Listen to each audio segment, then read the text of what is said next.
যে অ্যাসাইলাম আবেদনের ক্ষেত্রে যারা দীর্ঘদিন ধরে অ্যাসাইলাম আবেদন করে হয়তো এখনো হিয়ারিং এর ডেট পায়নি, তারাও পর্যন্ত একটু ভয়ে আছে, হয়তো তাদের ওয়ার্ক অথরাইজেশন, সোশ্যাল সিকিউরিটি সবই আছে, তাদের জন্য আপনি কি টিপস দিবেন?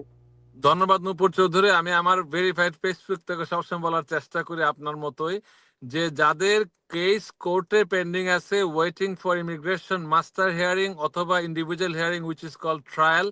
এটা যদি অপেক্ষায় থাকেন, যদি আপনার ওয়ার্ক পারমিট পেন্ডিং থাকে বা ওয়ার্ক পারমিট যদি রিনিউড হয়ে থাকে, ভয়ের কোনোই কারণে যখনই দেখবেন আপনার কেস কোর্টে পেন্ডিং আছে,